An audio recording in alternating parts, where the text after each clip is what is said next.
Okay, so a lot has happened recently.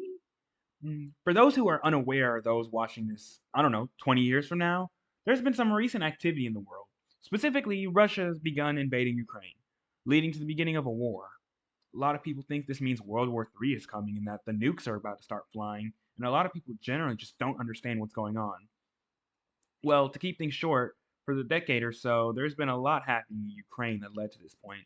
And while I am not an expert on this, and I'm not a geopolitical expert in any way, I do have a basic idea of what's going on, so pack your bags. In basic terms, Vladimir Putin is a nationalist who loves his country of Russia.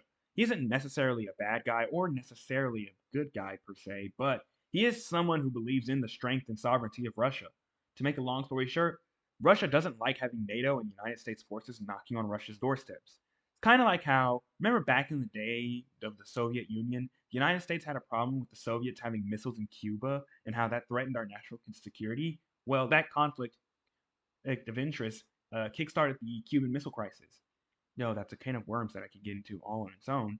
And so Russia has a very valid concern in not wanting its geopolitical rivals sitting at their borders with military forces. Now, back in 2014, there was a revolution in Ukraine, which may or may not have been backed by the CIA, which caused a regime change in Ukraine. Now, with this regime change, there was an entry in Ukraine into NATO on the table, though Russia was strictly opposed to this. Putin asked NATO to not allow Ukraine into NATO as per an agreement between NATO and the Soviet Union years ago, stating that they wouldn't expand into the eastern bloc of Europe. This request was denied by both Ukraine and NATO, and although Ukraine isn't an official member of NATO, they are aspiring to become members.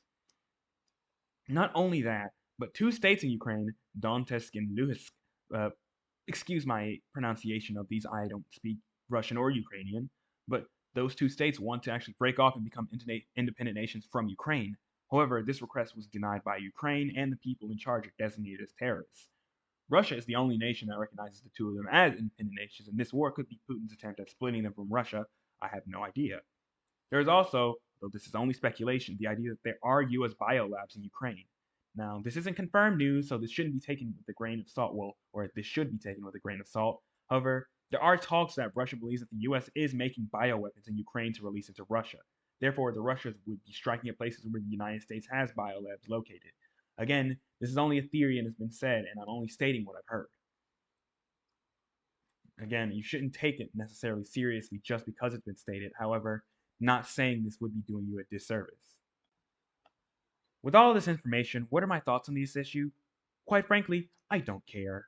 Although this is horrible, I'm praying for the people of Ukraine and Russia to be safe, and I'm praying for their leaders to make peace with each other. This isn't really on my radar right now.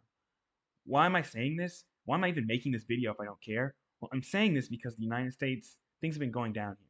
And specifically, the elites in power want to use this as a distraction for the events going on down here. For example, recently the Biden administration renewed the state of emergency with a sniffles, as we'll call it. This isn't the end of it, but they also want to use the Ukraine crisis and out for the problems that they can. There are now statements from the media saying things like oil and supply chain issues, both of which have been caused by the Biden administration over this last year, are now going to be affected by the Russo-Ukrainian war.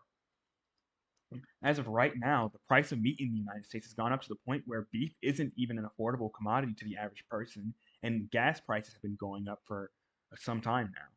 Not only that, but since the people of the United States have gotten angry with these mandates and all the lockdowns and whatnot, they just want to have all the lockdowns and the mandates just kind of ease away, especially since things have been coming out with science and some scientific things have been changing, uh, creating some difference in consensus among these experts they've been relying upon.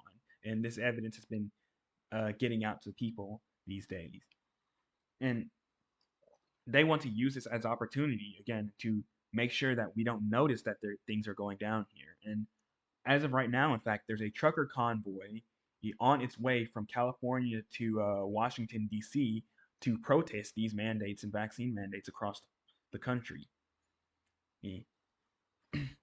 And they're getting rid of this and having us be distracted on the Russo-Ukrainian war, simply being so that they can distract us from all this going on and so they can improve their looking for November, as this year is an election year, as things of the House and the Senate are up for grabs. And if things turn out that they're angry with people in the regime, there's going to be a big shift in power in the current regime, and so they don't want that to happen, and so that's why this is going down. As many people may know, that seems that during election years, uh, there always needs to be some sort of crisis, especially a war, because generally speaking, there aren't very many regime changes that happen in the middle of war.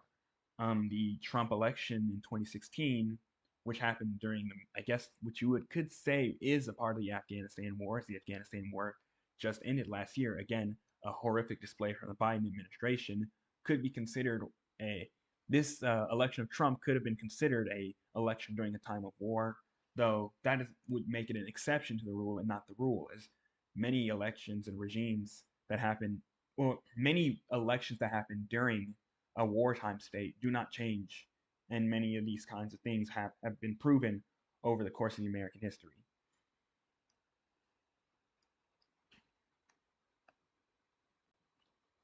In conclusion, you shouldn't be paying attention to the Russo-Ukrainian war. Of course, my sympathies go out to the Ukrainian and the Russian people, and that I hope that nothing bad happens to them. And of course, I'm not saying that the war is necessarily fake in the sense that it's not happening. I mean, the war is definitely happening. People are dying, of course. However, the narrative that we have surrounding the war is quite literally not real, in the sense that it isn't just this random aggression from Russia into Ukraine, and rather it is a complicated matter that is stems back possibly even back to the Soviet Union in its origin. And while I say we shouldn't focus on this and that we should focus on things going on at home, I also ask that you, whoever's watching, keep the people in your prayers so that they can hopefully be saved by the grace of God. And remember that things are going down at home and that we should be paying a lot more attention at things going on at home rather than watching off things going on in the distance. We should make our voices heard at home and make sure that we can keep the country that we have now. As if we don't keep it now, things are going to get bad real soon if they win these elections coming up. Thank you all for watching, and have a great rest of your day or evening or whenever you're watching this. And I'm not a prophet or anything, and I can't really tell what the future lies, but my prayer is that all the conflict happening in Russia and Ukraine ends very soon, hopefully peacefully. Uh, Thanks for watching, and may God bless the United States of America. I'm signing out.